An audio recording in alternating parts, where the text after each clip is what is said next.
Bismillahirrahmanirrahim. Assalamualaikum warahmatullahi wabarakatuh. Alhamdulillahi ala ihsani wa syukru lahu ala taufiqihi wa amtinani. Asyhadu an la ilaha illallah wahdahu la syarika lahu ta'ziman li sya'ni wa asyhadu anna Muhammadan abduhu wa rasuluhu da'ila ridwani. Allahumma salli alaihi wa ala alihi wa ashabihi wa ikhwani. Para ikhwan dan akhwat yang dirahmati Allah Subhanahu wa taala, baik yang di Surabaya maupun di yang dimanapun antum berada. Kita melanjutkan bahasan kita dari kitab Fadlul Islam. Kita masuk pada pembahasan pertama tentang Fadlul Islam, keutamaan Islam. Di antaranya adalah sempurnanya Islam. Dan kemudian Syekh Muhammad bin Wahab rahimahullah membawakan firman-Nya wa qaulullahi ta'ala, dan firman Allah Subhanahu wa taala, al-yauma akmaltu lakum dinakum wa atmamtu alaikum ni'mati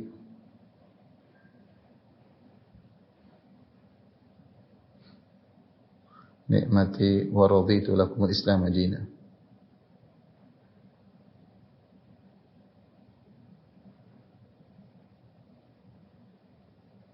Dalam surat Al-Maidah ayat 3 ya. Yang artinya pada hari ini aku sempurnakan bagi kalian agama kalian ya. Aku sempurnakan bagi kalian, untuk kalian ya, agama kalian. Wa atmamtu alaikum ni'mati, dan aku sempurnakan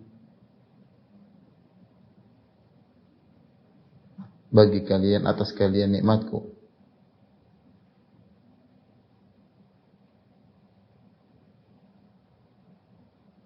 Wa raditu lakumul Islam madinah, dan aku ridha Islam sebagai agama bagi kalian.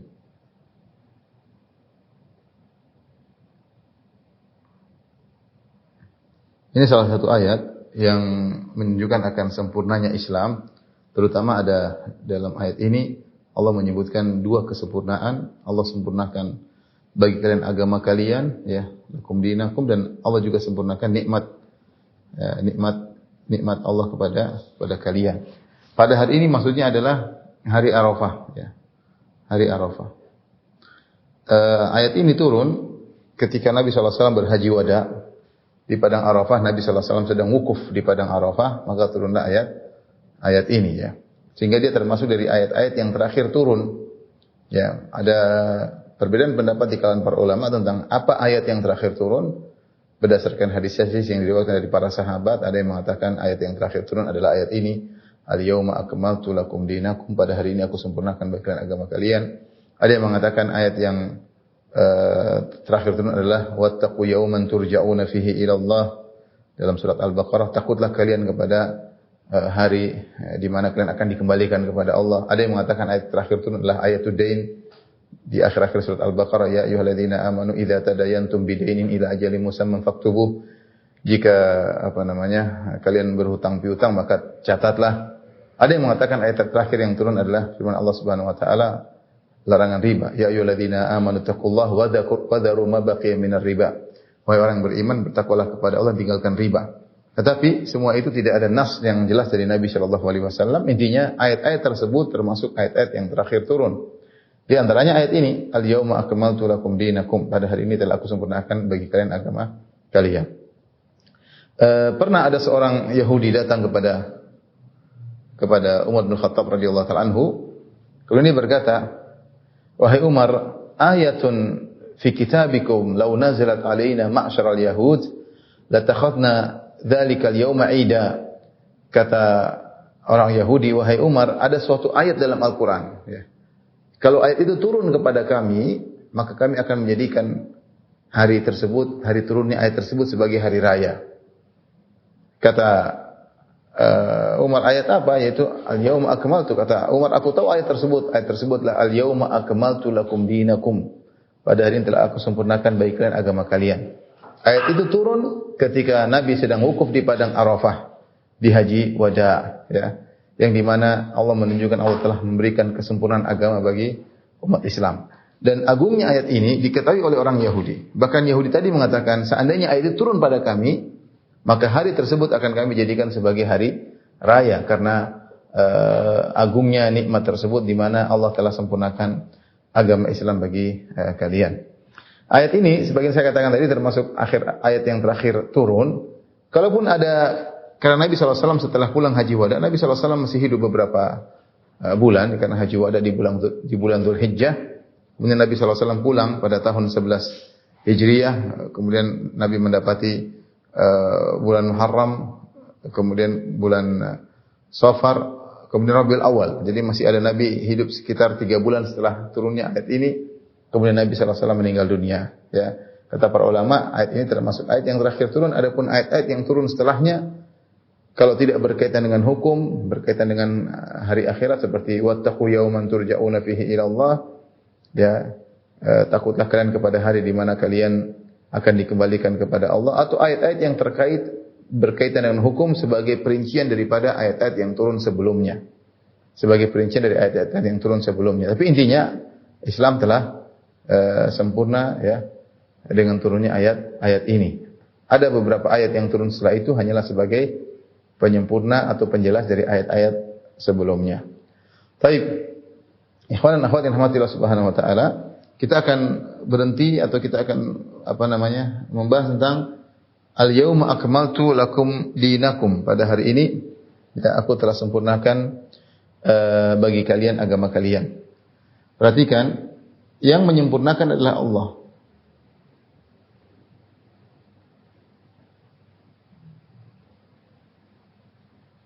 Yang menyempurnakan adalah Allah. Makanya Allah mengatakan akmaltu al-yauma akmaltu, aku sempurnakan. Allah Subhanahu wa taala. Maka kalau Allah yang menyempurnakan, siapa lagi yang mau melebihi penyempurnaan Allah? Allah yang menyempurnakan, maka penyempurnaannya pasti sempurna. Dan penyempurnaan Allah pasti sempurna.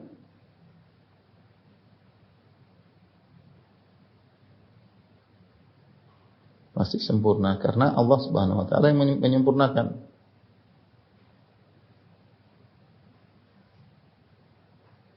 Maka jangan ada yang coba-coba ikut menyempurnakan lagi, karena Allah yang menyempurnakan sudah sempurna. Yang kedua yang disempurnakan adalah agama.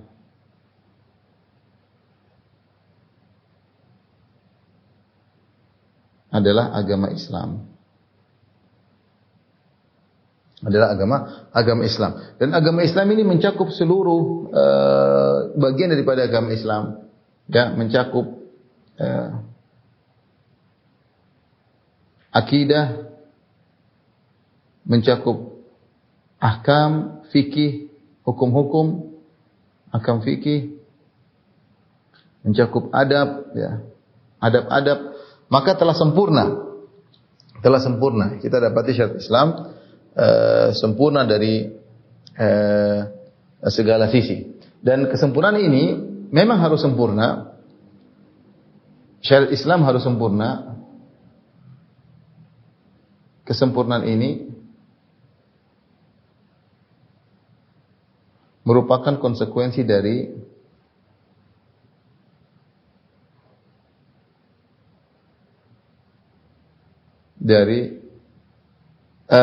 kondisi Nabi Muhammad SAW yang merupakan Nabi terakhir. Yang merupakan Nabi terakhir. Nabi terakhir. Penutup risalah. Tidak ada lagi Nabi setelah beliau. Kalau Nabi Muhammad Nabi terakhir, mau tidak mau maka harus sempurna agamanya. Karena tidak ada penyempurna lagi. Nabi yang terakhir, tidak ada Nabi lain. Kalau ada Nabi lain lagi, mungkin ada yang akan menyempurnakan belakangan. Ketika Nabi Muhammad SAW Nabi terakhir, maka konsekuensinya agama ini harus sempurna. Yang kedua, kondisi Nabi Sallallahu Alaihi Wasallam sebagai utusan kepada seluruh manusia. Kepada seluruh manusia. Oleh karenanya agama ini harus sempurna. Ini konsekuensi logis. Jadi saya katakan kenapa agama Islam agama yang sempurna dibandingkan agama-agama ini adalah konsekuensi logis dari kondisi Nabi sebagai Nabi terakhir dan juga kondisi Nabi yang diutus kepada seluruh umat manusia. Ya, umat manusia. Nah, ketika perhatikan ya. Ketika agama ini sempurna, baik akidah ya. Coba Win selanjutnya.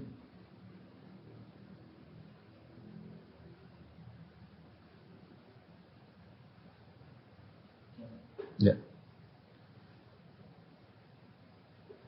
Jadi kita katakan bahwasanya agama telah sempurna.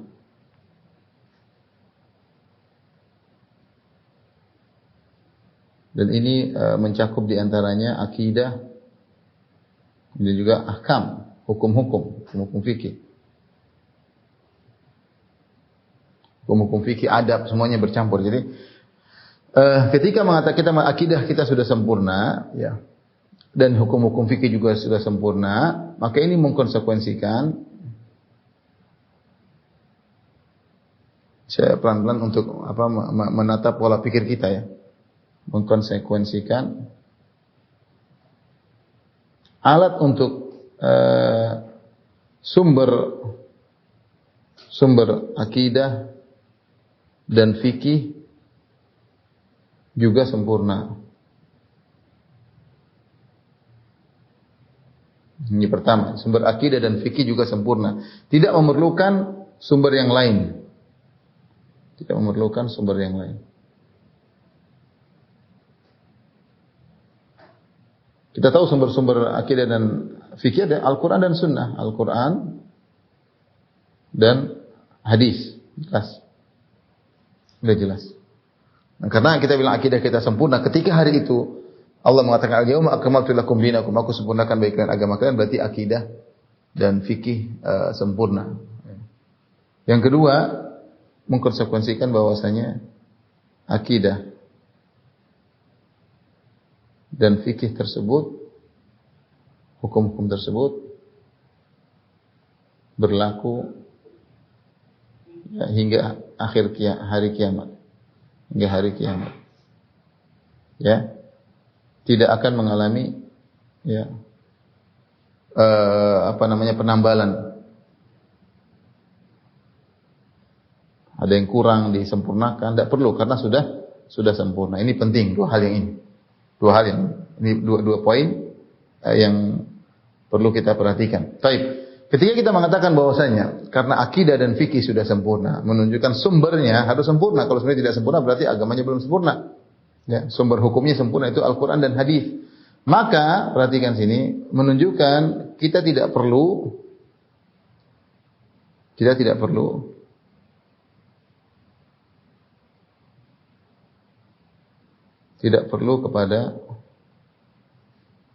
kepada filsafat Yunani dalam memahami, dalam meyakini Tuhan. Tidak perlu meyakini Tuhan dan hari kiamat. Tidak perlu. Kenapa? Karena filsafat Yunani artinya adalah suatu hal yang asing, ya, yang tidak dibutuhkan untuk memahami tentang Tuhan. Tidak perlu. Makanya para ulama mencela tentang ahlul kalam. Ahlul kalam, sebagian ulama mengatakan ahlul kalam zanadiqah. Ahlul kalam itu orang zindik. Siapa ahlul kalam? Ahlul kalam maksudnya orang yang belajar tentang Tuhan bukan melalui metode Al-Quran dan Sunnah. Bukan melalui metode Al-Quran dan Sunnah. Mereka memiliki pola pikir tersendiri untuk menentukan Tuhan. Sehingga mereka memberi syarat Tuhan harus begini, Tuhan harus begini, Tuhan harus begini. Dan rata-rata mereka terpengaruh dengan pemikiran Aristoteles dan Plato dan Platonis. Dan ini sudah saya bahas dalam kajian tersendiri. Kaitannya pemikiran filsafat Yunani dengan firqah-firqah yang muncul belakangan. Mereka terjebak dengan pola pikir orang-orang Yunani yang menganggap bahwasanya Tuhan tuh harusnya begini, Tuhan tuh harus statis, tidak boleh melakukan kegiatan baru, tidak boleh. Dan ini pola pikir terhadap Tuhan ini diambil oleh firqah-firqah kemudian mereka kembangkan. Sehingga mereka memahami Al-Quran dan Sunnah bukan pakai memahami akidah terhadap Allah, bukan pakai Al-Quran dan Sunnah, tapi pakai pola pikir Plato, kemudian Aristoteles dan Platonis, ya. Kemudian setelah itu mereka menimbang dengan pemikiran-pemikiran ini untuk menimbang Al-Quran dan Sunnah. Yang cocok mereka tetapkan, tidak cocok mereka tolak. Ini kalau begitu berarti Al-Quran dan Sunnah tidak sempurna. Berarti agama tidak sempurna. Karena untuk memahami akidah ternyata tidak cukup dengan Al-Quran dan Sunnah. Berarti agama tidak sempurna. Butuh pemahaman dari luar, yaitu filsafat Yunani. Ini kesalahan fatal. Jadi kita mengatakan kalau kita meyakini Al-Quran telah sempurna, akidah maupun hukum-hukum fikih telah sempurna, berarti kita tidak perlu pada filsafat Yunani. Siapa yang mencoba untuk belajar akidah dengan filsafat Yunani, berarti dia telah menganggap agama ini tidak sempurna. Butuh masukan dari luar. Berarti dia butuh sesuatu yang tidak dibawa oleh Al-Quran, dibawa oleh Rasulullah SAW. Untuk bisa memahami tentang Allah butuh sesuatu yang tidak dibawa oleh Nabi, yaitu filsafat Yunani. Dan ini kesalahan fatal, di mana mereka menjadikan akal sebagai acuan untuk memahami tentang akidah. Oleh karenanya, padahal sebagaimana sering kita jelaskan, ketika mereka mendahulukan akal dalam menimbang Al-Quran dan Sunnah, akhirnya mereka pun kebingungan karena akal bukan satu model, akal bermacam-macam. Sebagaimana pernyataan Al-Imam Malik rahimahullahu taala, "Ya laita syi'ri bi ayyi aqlin yuzanul kitabu wa sunnah." Kabarkanlah kepadaku dengan akal siapa kita mau menimbang Al-Quran dan Sunnah? Mau akal siapa? Mau akal kamu, akal saya, akal mereka, akal Aristoteles, akal Plato, akal Platonis, dan mereka sendiri khilaf di antara mereka. Ya, ini sudah saya pernah bahas dalam kajian tersendiri tentang pemahaman filsafat ya. Filsafat tentang teologi tentang ketuhanan. Bagaimana khilaf di antara mereka, khilaf yang kuat. Karena akal tidak satu macam. Akal tidak satu macam. Jadi masalah orang Islam mengambil akalnya persyaratan Tuhan yang ditetapkan oleh Aristoteles dan Plato kemudian diterapkan untuk menimbang Al-Quran dan Sunnah. Lihatlah di antara orang yang terpengaruh dengan metode filsafat adalah misalnya Ar-Razi. Ar-Razi di akhir hayatnya ya, dia menulis ada sebuah kitab yang ditulis kurang lebih 2 tahun sebelum dia wafat. Dia menunjukkan penyesalannya. Dia mengatakan nihayatu iqdamil uquli iqalu. Ya, dia mengatakan penghujung dari kita mengedepankan akal adalah tertahan, terikat. Iqal itu tertahan. Salah, terkekang. Nihayatu iqdamul uquli iqalu. Sungguhnya ujung dari kita mengedepankan akal. Ar-Razi berkata nihayatu iqdamil uquli iqalu. Ujung dari mendahulukan akal adalah terkekang ya. Kemudian dia akhirnya mengatakan ya, walam yastafid min bahthina tula umrina siwa an jama'na fihi qila wa qalu. Kemudian dia mengatakan sudah kita membahas sana kemari sepanjang kehidupan kami dan kami tidak menemukan kecuali hanya katanya dan katanya. Demikianlah kalau seorang sudah berbicara tentang filsafat, maka dia hanya mengumpulkan pendapat, kata orang begini, kata orang begini, kata orang begini, kata orang begini, kemudian dipaparkan di hadapan dia berbagai macam akal dan dia bingung mana yang mau dia kedepankan. Makanya Jahmiyah, Mu'tazilah, Asy'ariyah, Maturidiyah, mereka semua mengedepankan akal daripada Al-Quran dan Sunnah. Mereka sendiri khilaf. Mereka sendiri berselisih. Dan mereka sepakat bahwasanya akal harus didahulukan daripada Al-Quran dan Sunnah. Pada prakteknya mereka sendiri berselisih. Razi yang pakar dalam, yang paling hebat dari kalangan Asy'ariyah, saya tidak menemukan orang paling hebat sehebat Razi dalam masalah akidah dengan memaparkan akidah dengan filsafat, dengan logis ya. Tapi dia sendiri bingung. Sampai disebutkan dia bingung dengan apa yang dia yakini, sampai dia menangis ya. Intinya di penghujung hayat kehidupannya dia pun menyesal dengan apa yang telah dia lakukan selama ini ya. Baik. Jadi ketika kita yakin bahwasanya Islam sudah sempurna, maka kita tidak butuh dengan sumber yang lain selain Al-Quran dan Sunnah. Kemudian konsekuensi yang kedua, kalau kita mengatakan bahwasanya akidah dan hukum-hukum sudah sempurna, maka akidah dan hukum tersebut berlaku hingga hari kiamat, tidak akan mengalami penambalan. Ya. Oleh karenanya Nabi SAW mengatakan, menjelaskan, "Lau kana Musa hayyan ma wasi'u ila tibai." Kalau Nabi Musa hidup, dia pasti ikut aku. Dia pasti ikut aku. Tidak boleh bagi dia kecuali ikut aku. Oleh karenanya agama Islam memansuhkan agama-agama sebelumnya. Agama Nasrani, agama Yahudi yang pernah berlaku sebelum menjadi mansuh. Sampai Nabi SAW mengatakan, "Lau kana Musa hayyan ma wasi'u ila tibai." Kalau Nabi Musa masih hidup, dia pasti ikut aku. Dan Nabi SAW menjelaskan di penghujung hari kiamat kelak, Nabi Isa alaihissalam ketika turun, dia berhukum dengan hukum Muhammad sallallahu alaihi wasallam. Dia berhukum dengan hukum Muhammad sallallahu alaihi wasallam, bukan dengan hukum Injil, tidak, bukan hukum Taurat, padahal dia adalah nabinya Bani Israel. Kenapa? Karena hukum Islam berlaku sampai hari kiamat, sampai hari kiamat. Oleh karenanya ini merupakan bantahan kepada kaum liberal, ya.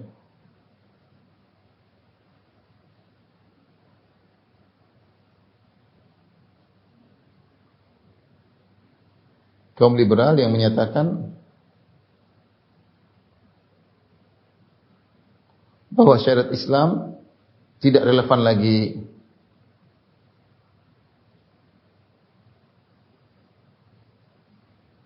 Sehingga harus direformasi. Yang reformasi hukum mereka namakan dengan apa? Mereka namakan Islam progresif. Islam tidak boleh kaku. Mereka namakan dengan indah. Reformasi syariat mereka katakan Islam progresif. Kalau Islam yang seperti yang kita pelajari sekarang namanya Islam jumud.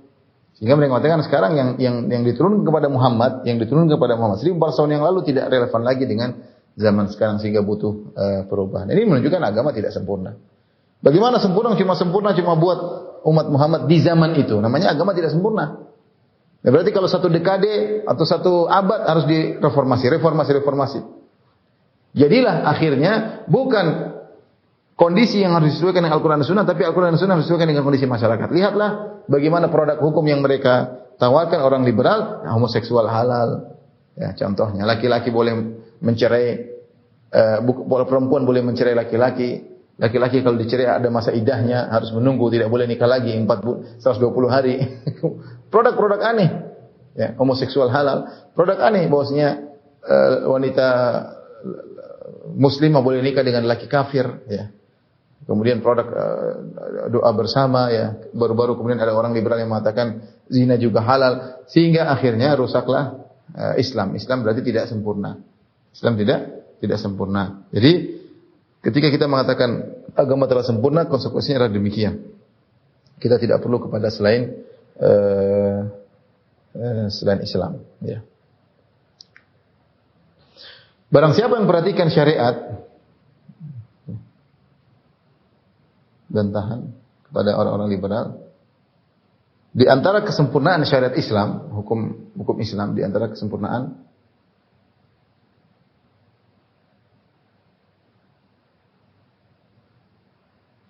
hukum Islam atau syariat Islam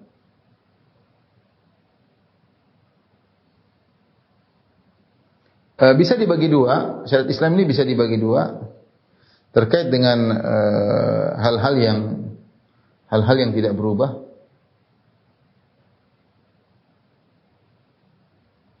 Seperti apa? Seperti akidah, ya. Ibadah, ya. Ini tidak apa namanya, tidak berubah, ya. Seperti apa namanya, fikih keluarga, ya. Talak, cerai, nikah, ya. Fikih usrah namanya, ya. Maka ini detail. Tetapi hal-hal yang bisa berubah,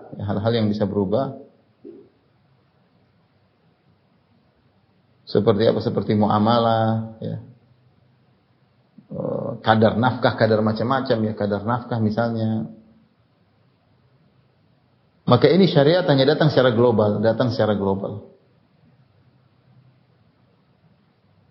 Hanya dipasang kaidah-kaidah umum, dibuat kaidah-kaidah umum, yang kaidah-kaidah umum tadi bisa diterapkan dalam setiap zaman, Jadi, adapun masalah akidah, masalah ibadah, ya manusia mau kapan saja begitu saja ibadahnya, dan mau kapan saja, mau zaman kapan, zaman dulu, zaman sekarang, ibadahnya tidak berubah, akidah tidak berubah. Maka kita dapati syariat Islam detail tentang masalah akidah dan ibadah. Adapun masalah muamalah maka agak longgar, fleksibel, ya. Hanya diberikan kaidah-kaidah umum, kadarnya dikembalikan kepada urf masyarakat, dan ini menunjukkan kesempurnaan syariat Islam. Sehingga kita tidak perlu menjadikan Islam progresif dengan membuang fikih kemudian kita bikin fikih baru, enggak perlu. Karena fikih yang telah ditetapkan oleh para ulama fleksibel sampai sekarang. Ada contoh suatu negara pernah menggunakan hukum Islam meskipun tidak sempurna. Contohnya Arab Saudi. Arab Saudi menggunakan hukum Islam dengan secara totalitas meskipun tidak sempurna, tapi bisa menjalankan kehidupan sebagai warga negara, bisa bermuamalah dengan orang negara-negara sekitarnya, bisa bermuamalah dengan negara-negara non kafir, negara-negara non muslim, bisa bisa mengamankan suatu negara dengan menjalankan hukum Islam, dan itu di tahun 2022 bisa. Tahun 2000 tahun zaman sekarang. Ini bukti bahwasanya syariat Islam sudah sempurna. Ya meskipun penerapannya tidak sempurna, tapi artinya untuk diterapkan itu mungkin, tidak seperti perkataan orang-orang liberal yang mengatakan bahwasanya tidak mungkin diterapkan. Dan ini menunjukkan bahwasanya mereka meyakini Islam tidak sempurna. Jadi saya ulangi, di antara kesempurnaan Islam, Allah turunkan ayat Al-Yawma akmaltu lakum dinakum. Pada hari ini telah aku sempurnakan bagi kalian agama kalian.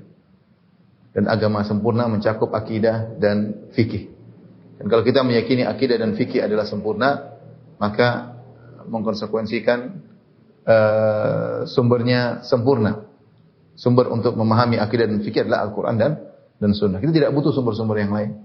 Kita tidak butuh pemikiran filsafat, kita tidak perlu pemikiran politikus, kita tidak perlu.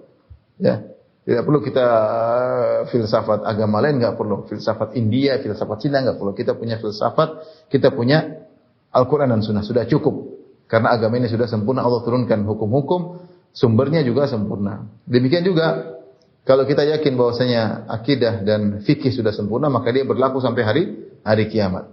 Jangan seperti perkataan orang liberal yang mengatakan harus ada perubahan. Akidah harus dirubah, fikih juga harus dirubah. Mereka ingin rubah akidah dengan mengatakan semua agama sama, ya, semua agama masuk surga. Jadi akidah pun progresif kata mereka.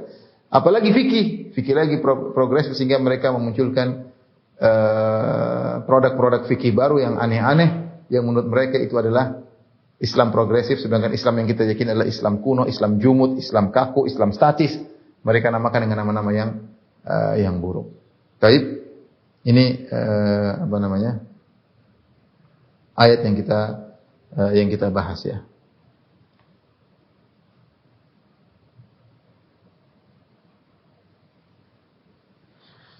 Baik. Dari sini, dari ayat ini menunjukkan, yaitu Al-Maidah ayat 3,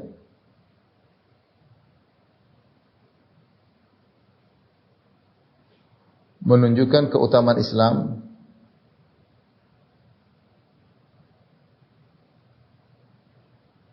dari beberapa sisi. Karena ayat ini dibawa oleh Syekh Muhammad bin Wahab rahimahullah dalam bab Fadlul Islam. Maka ayat ini menunjukkan keutamaan Islam dari beberapa sisi. Di antaranya bahwasanya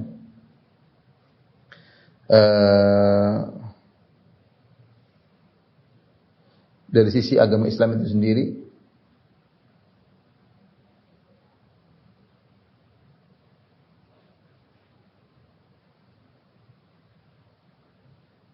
bahwasanya agama Islam telah sempurna,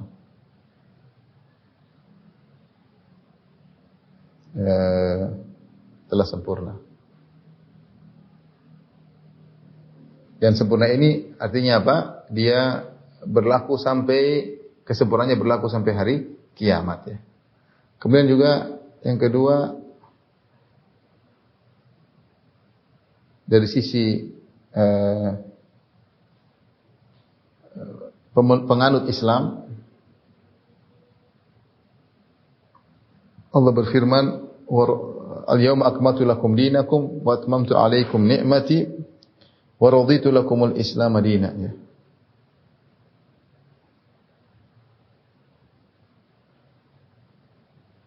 Islam dinan.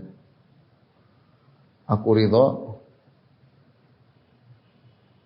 Islam sebagai agama bagi kalian.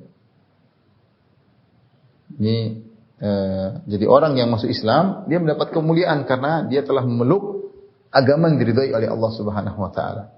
Maka agama selain Islam tidak diridhai. Akan ada pembahasan secara khusus ya. Islam tidak diridhai. Baik, tadi kita sebutkan dari sisi agama Islam itu sendiri, Islam telah sempurna. Ya sudah kita sebutkan konsekuensinya bahwasanya dia berlaku sampai hari kiamat dan dia tidak butuh dari pihak luar untuk menyempurnakan agama Islam itu sendiri ya. Jadi al-yauma akmaltu lakum dinakum, hari ini aku telah sempurnakan bagi kalian agama kalian ya. Dan ini menunjukkan sebenarnya Islam. Wa atmamtu alaikum nikmati, dan aku sempurnakan nikmatku kepada kalian, nikmat dunia maupun nikmat akhirat. Wa raditu lakumul Islam madina. Ya. Karena siapa yang menjalankan agama dia akan merasakan kebahagiaan. Sebagaimana firman Allah Subhanahu wa taala, man amila salihan min dzakarin wa untha wa huwa mu'minun falanuhyiyannahu hayatan thayyibah wa lanajziyannahum ajran bi ahsani ma kanu ya'malun. Barang siapa yang beramal saleh baik lelaki maupun wanita dan dia beriman, maka kami akan memberikan kepada dia kehidupan yang penuh bahagia di dunia, dan kami akan balas mereka di akhirat dengan balasan yang terbaik. Taib, ini ayat pertama yang dijadikan dalil tentang keutamaan Islam. Kita masuk pada ayat yang kedua. Ayat yang kedua dalam surat Yunus ayat 104.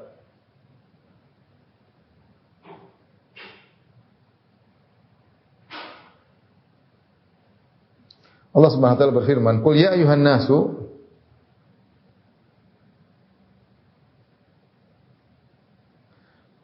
in kuntum fi syakkin min dini."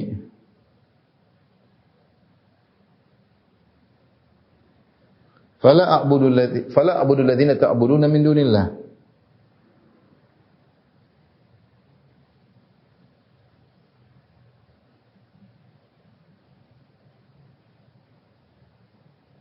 Walakin a'budu alladzi yatawaffakum. Walakin a'budu alladzi yatawaffakum.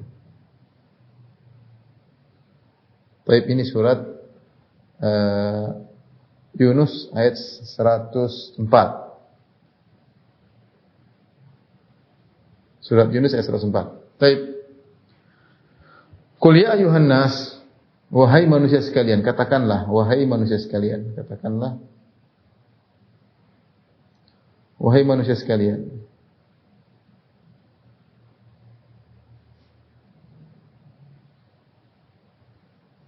In kuntum fi syakkin min dini, jika kalian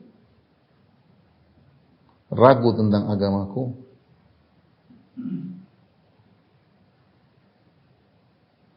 fala a'budu alladziina tad'una min dunillah, maka aku tidak akan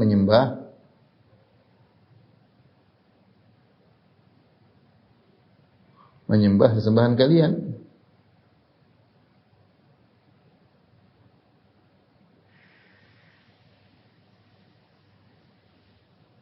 Walakin a'budu alladzi yatawaffakum, akan tetapi aku menyembah Allah yang mewafatkan kalian. Yang mewafatkan kalian.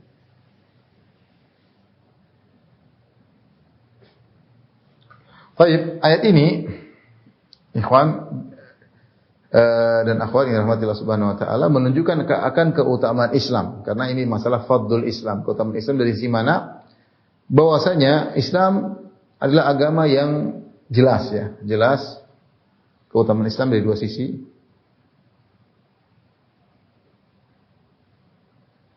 Ditunjukkan ayat ini.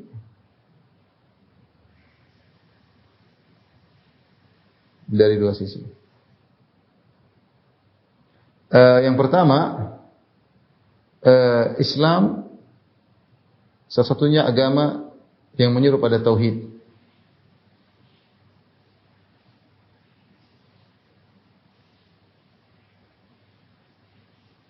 Wal Islam adalah agama yang penganutnya sangat yakin. Penganutnya tidak ragu sama sekali. Tidak ragu sama sekali. Dari dua sisi ini. Pertama, perhatikan. Jadi Allah menyuruh Nabi untuk berkata, Qul, katakanlah Muhammad, ya ayuhan nas, in kuntum fi syakkin min dini. Kalau kalian ragu dengan agamaku, ya padahal agamaku tidak berhak untuk diragukan. Ya, karena jelas agamaku apa? Fala a'budu alladziina tad'una min dunillah. Aku tidak bakalan menyembah sembahan-sembahan selain Allah yang kalian sembah.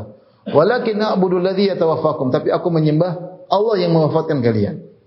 Di sini Nabi sallallahu alaihi wasallam berdalil dengan rububiyah, bahwasanya Tuhan yang saya sembah itu, ya, rububiyah, memiliki kemampuan untuk mewafatkan kalian, matikan kalian, membangkitkan kalian, ya. Lakin na'budu alladhi yatawaffakum.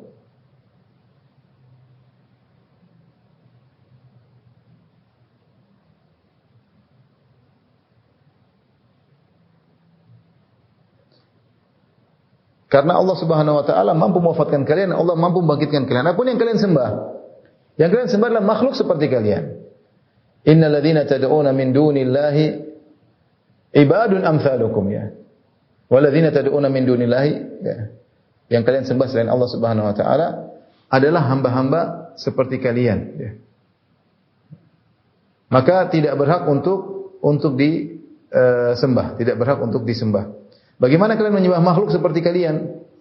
Yang kalian sembah ibadun amsalukum. Kata Allah Subhanahu wa taala, yang kalian sembah itu adalah hamba-hamba seperti kalian, tidak ada bedanya dengan kalian. Yang kalian sembah adalah matahari, rembulan, bintang-bintang, nabi, malaikat, mereka semua makhluk seperti kalian, tidak menciptakan kalian, tidak mewafatkan kalian, tidak membangkitkan kalian. Maka saya tidak berhak untuk menyembah mereka. Yang saya sembah adalah Allah yang mewafatkan kalian. Ini adalah keistimewaan Islam yang pertama. Islam satu-satunya agama yang menyuruh kepada tauhid, yang menyuruh kepada penyembahan hanya kepada pencipta alam semesta. Ya. Ini yang pertama.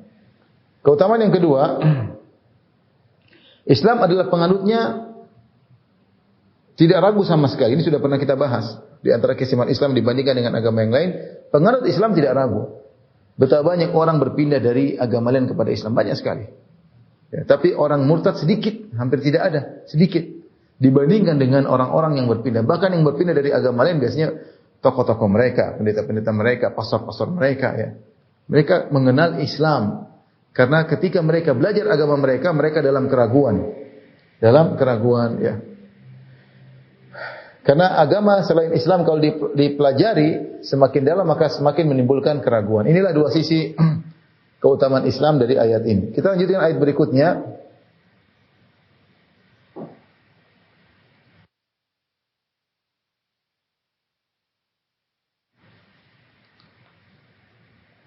Tapi kita lanjutkan ayat ketiga. Sudah, Win?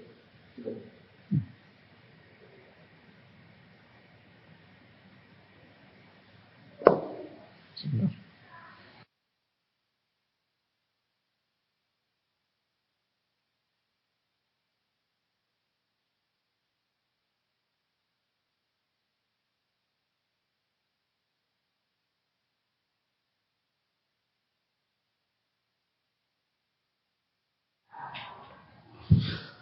Tapi kita lanjutkan ayat yang ketiga. Allah Subhanahu wa taala berfirman dalam surat Al-Hadid ayat 28. Ya ayyuhalladzina amanu taqullaha wa aminu bi rasulih. Kata Allah Subhanahu wa taala yang ketiga Al-Hadid ayat ke-28 kata Allah Subhanahu wa taala, ya ayyuhalladzina amanu taqullaha wa aminu bi rasulih. Wahai orang yang beriman bertakwalah kepada Allah. Wa aminu bi rasulih dan berimanlah kepada rasulnya. Yu'tikum kiflaini min rahmatih. Niscaya Allah akan berikan dua bagian dari rahmatnya. Wa yaj'alakum nuran tamshuna bihi wa yaghfir lakum. Dan Allah akan menjadikan bagi kalian cahaya yang kalian berjalan dengan cahaya tersebut. Wa yaghfir lakum dan Allah akan mengampuni kalian. Wallahu ghafurur rahim dan Allah akan mengampuni kalian karena Allah Maha Pengampun lagi Maha Penyayang. Ayat ini dalam surat Al-Hadid ayat 28 terkait dengan ahlul kitab.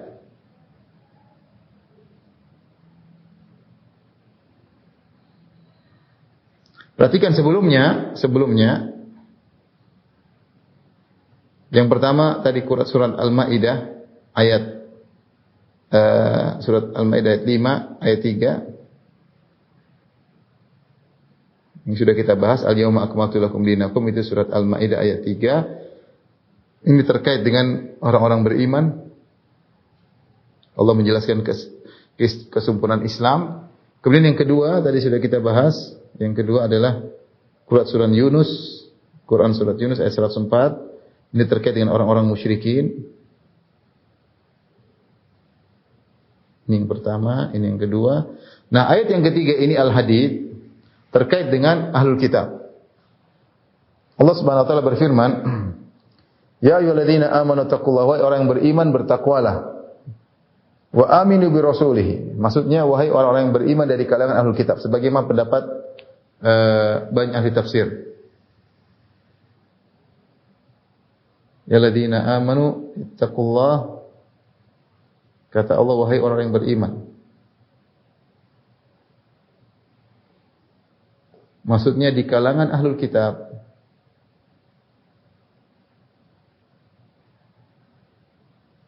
Yahudi dan Nasrani, yaitu Yahudi dan Nasrani. Nasara. Bertakwalah kepada Allah Subhanahu wa taala, kemudian wa aminu bi rasulih. Wa aminu bi rasulih. Berimanlah kepada rasulnya. Berimanlah kepada Muhammad Rasulullah, yaitu sallallahu alaihi wasallam. Karena orang Yahudi beriman kepada Nabi Musa dan orang Nasara beriman kepada Nabi Isa, maka Allah perintahkan mereka yang beriman, yang masih berpegang teguh dengan agama mereka untuk beriman kepada Nabi Muhammad sallallahu alaihi wasallam. Apa ganjarannya? Kata Allah, yu'tikum kiflaini. Yu'tikum kiflaini min rahmatih. Wa yaj'al lakum nuran tamshuna bihi wa yaghfir lakum. Apa faedahnya kalau kalian beriman kepada Rasulullah? Faedahnya 3. Adalah yang pertama, yu'tikum kiflaini min rahmatihi. Kalian mendapatkan, Allah berikan kepada kalian 2 bagian rahmat. Kata para ulama, 2 pahala. Pahala tersebut, pahala mereka beriman kepada Nabi sebelumnya, 2 ini. Yang pertama adalah pahala beriman kepada Nabi sebelumnya, yaitu Nabi Musa atau Nabi Isa. Kemudian yang satunya, pahala beriman kepada Nabi Muhammad SAW.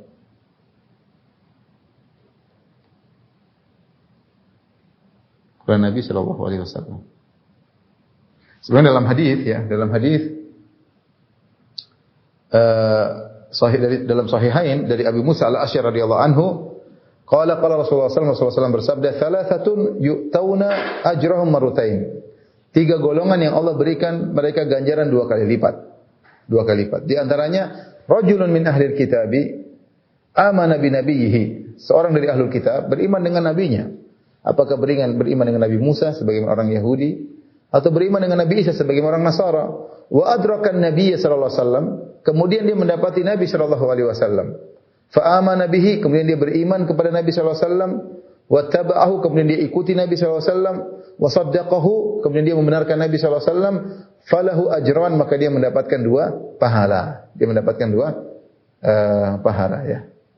Jadi orang ahlul kitab kalau beriman kepada Allah, ya, dapat 2 pahala. Contohnya seperti Najasyi.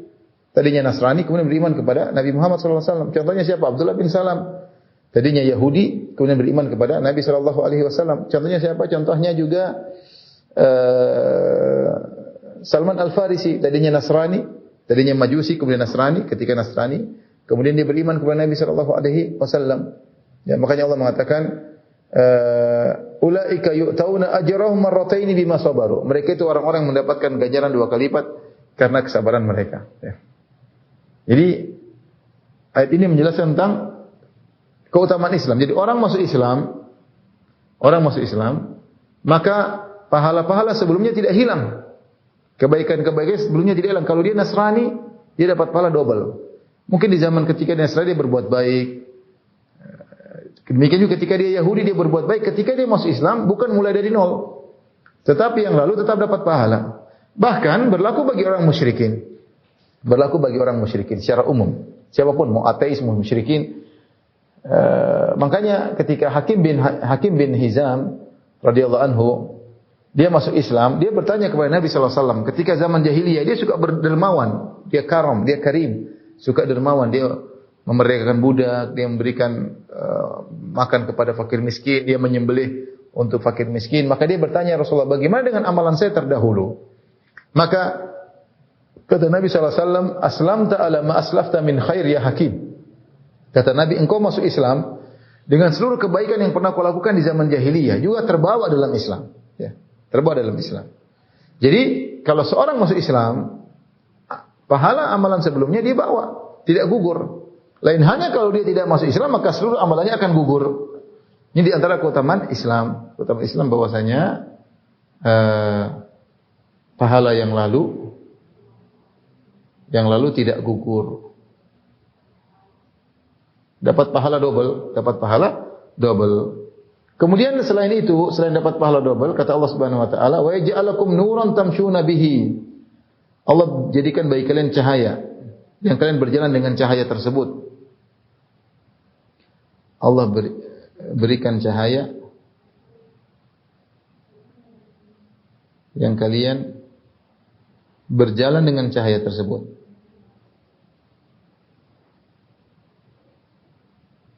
Nah, cahaya ini ada khilaf, ada yang mengatakan cahaya ini maksudnya Nabi Muhammad SAW, ada yang mengatakan Al-Quran. Jadi, ada yang mengatakan cahaya di sini maksudnya adalah Al-Quran.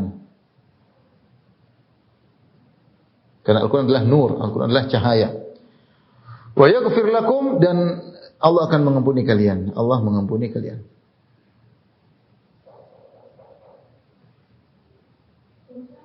Jadi dilihat sini ada 3 keutamaan bagi orang Ahlul Kitab yang masuk Islam. Keutamaan pertama, dapat double pahala. Ya. Keutamaan kedua, diberi petunjuk Al-Quran. Keutamaan ketiga, dosa-dosanya diampuni.